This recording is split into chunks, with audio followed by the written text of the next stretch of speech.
করে কিন্তু ভারত থেকে ধেয়ে আসা পানি প্রবেশ করছে তিস্তা ব্যারেজ দিয়ে। আমি রয়েছি ডালিয়া তিস্তা ব্যারেজ পয়েন্টে। আপনারা দেখতে পাচ্ছেন যে ভারত থেকে অনেকটাই দ্রুত গতি নিয়ে কিন্তু বাংলাদেশের অংশের যে তিস্তা ব্যারেজ রয়েছে সেই তিস্তা ব্যারেজ দিয়ে অনেকটা দ্রুত গতিতে আশ্রে পড়ছে তিস্তা ব্যারেজের যে জল কপাট রয়েছে সেই জল কপাটে।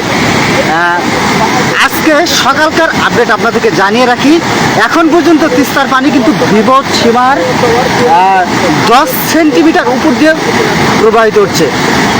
এখন পর্যন্ত তিস্তার পানি 52.25 সেন্টিমিটার দিয়ে বহমান রয়েছে তিস্তা নদীর পানি। আমি রয়েছি ডালিয়া তিস্তা ব্যারেজ পয়েন্টে এবং তিস্তা ব্যারেজ পয়েন্ট থেকে আপনাদেরকে আজকে সকালকার আপডেট জানিয়ে রাখি। এবং আপনারা জানেন যে গতকাল কিন্তু রেড অ্যালার্ট তিস্তার উজান এবং ভাটিতে কিন্তু রেড অ্যালার্ট জারি করা হয়েছিল এবং পানি উন্নয়ন বোর্ড থেকে কিন্তু তারা মাইকিং করে সতর্ক করেছিলেন যে তিস্তার উজানে এবং ভাটিতে যারা নিম্নাঞ্চলে বসবাস করেন তাদেরকে কিন্তু নিরাপদ স্থানে সরে আসার জন্য মাইকিং করা হয়েছিল।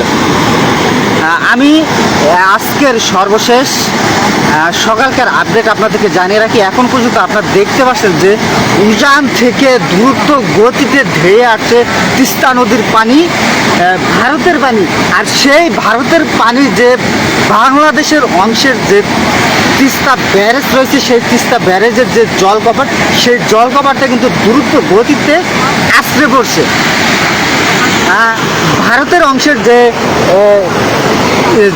গদলডোবা ব্যারেজ রয়েছে সেই গদলডোবা ব্যারেজ দিয়ে কিন্তু বাংলাদেশের অংশের তিস্তা নদীতে পানি ছেড়েছে ভারত।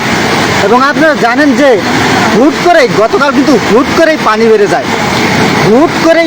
যায়, সকাল 10টার পর থেকে হুট করে পানি বেড়ে যায় এবং হু হু করে পানি বাড়তে থাকে। এবং আপনারা জানেন যে